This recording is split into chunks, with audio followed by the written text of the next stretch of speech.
ఇప్పుడు మేము కరివేపాకు పొడి చేయబోతున్నాము. అందుకోసం అని చెప్పి మా మమ్మీ వాళ్ళు మాకు టాస్క్ ఇచ్చారు.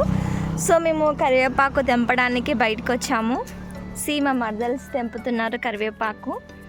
ఇప్పుడు తెంపిన తర్వాత మేము కరివేపాకు పొడి చేసి మమ్మీ వాళ్ళకి పెట్టాల్సి ఉంటుంది.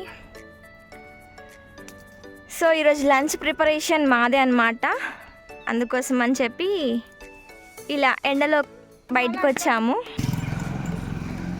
కరివేపాకు కరివేపాకు ఎస్, ఫ్రెష్ కరివేపాకు తెంచి అలాక మా కష్టపడుతున్నారు మా పిల్లలు. మేము ఇప్పుడు లంచ్ ప్రిపేర్ చేయబోతున్నాము. ఈ కరివేపాకు గట్టిగా మాట్లాడాలి పిల్లలు. Back to Aparna channel. ఈరోజు మేము చేయబోతున్న రెసిపీ ఏంటంటే కరివేపాకు పొడి అన్నమాట. మాకు ఒక టాస్క్ ఇచ్చారు, కరివేపాకు పొడి అంటే లంచ్కి ప్రిపేర్ చేసి పెట్టాలని చెప్పి. మేము ఇప్పుడే స్టార్ట్ చేస్తున్నాము. చూడండి టేస్ట్ ఎట్లా వస్తుందో లాస్ట్కి మనము టేస్ట్ వాళ్ళని అడిగి చేద్దాం. 2 tablespoons of oil. Yes. 2 tablespoons of oil. Next.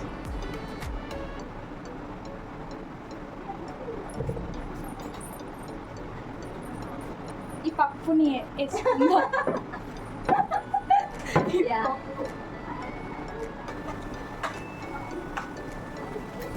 Next ఇవి వేసుకుందాం. మినపప్పు ఉంటాం.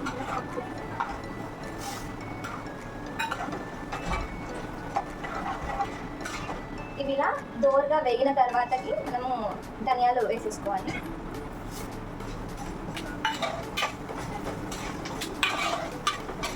చాలా జాగ్రత్త చేసుకోవాలి, లేకపోతే మనం వేసుకోవచ్చు. ధనియాల తర్వాత కాస్తంత జీలకర్ర, కాస్తంత ధనియాలు,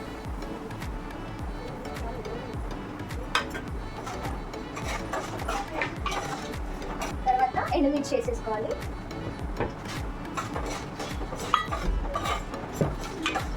అని ఇలా మిక్స్ చేసుకున్న తర్వాత ఎండుమిర్చి మంచి గుమగుమ వాసన వచ్చినప్పుడు మనము కాస్తంత పసుపు యాడ్ చేద్దాం.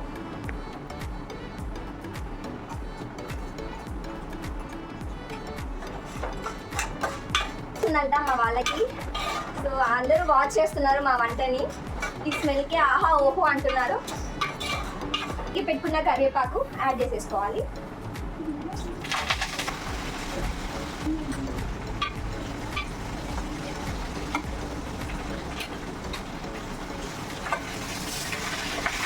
స్మెల్ వస్తుంది.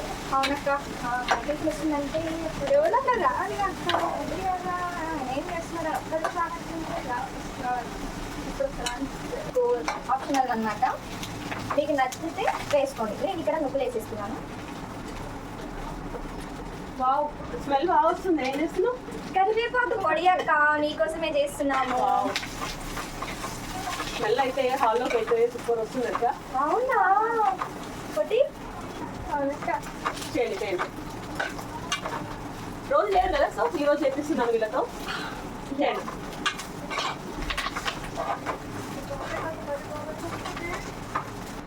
ఇప్పుడు అల్లం వెల్లుల్లి పేస్ట్ గ్రైండ్ చేసేసుకున్నాము. చేసుకున్న తర్వాత ఒక బౌల్లో తీసుకున్నాం. ఇలా ఫైన్గా గ్రైండ్ చేసేసుకోవాలి. తీసుకున్న తర్వాత ఇప్పుడు ఏం చేద్దాం అక్క?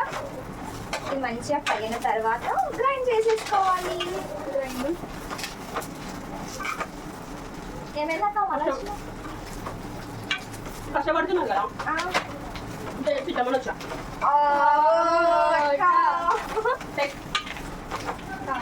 ఇంకక్క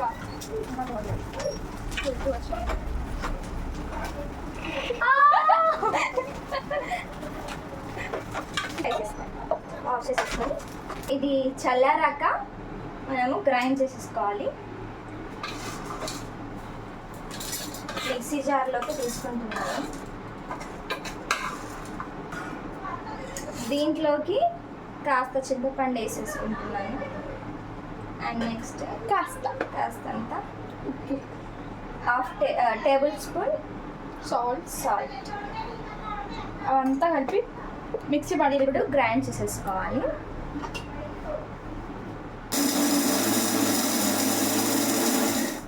ఇలా ఫైన్గా గ్రైండ్ చేసుకున్న తర్వాత దీంట్లోకి మళ్ళీ ఇంతకుముందు మనము మిక్స్ చేసి పెట్టుకున్న అల్లం వెల్లిపాయ ఉంది కదా పేస్ట్, ఈ పేస్ట్ యాడ్ చేసేసుకోవాలి. యాడ్ చేసేసుకొని మళ్ళీ ఒకసారి మిక్స్ పట్టేసి ఇలా గ్రైండ్ చేసేసుకొని ఒక బౌల్లోకి ఓకే, ఇప్పుడు రెడీ అయినట్టుగా కరివేపాకు పొడి ఇలా రెడీ. మనం రైస్ పెట్టేసి తినేస్తే పోతుంది మాకు. అయిపోయింది, కరివేపాకు పొడి రెడీ. తినడమే. ఎస్, మా కరివేపాకు పొడి రెడీ అయిందండి. మీకు గనక నచ్చినట్లయితే లైక్ చేయండి, షేర్ చేయండి, సబ్స్క్రైబ్ చేయండి, కామెంట్ చేయడం మాత్రం మర్చిపోకండి. బాయ్. మళ్ళీ నెక్స్ట్ వీడియోతో మళ్ళీ కలుసుకుందాం. Until then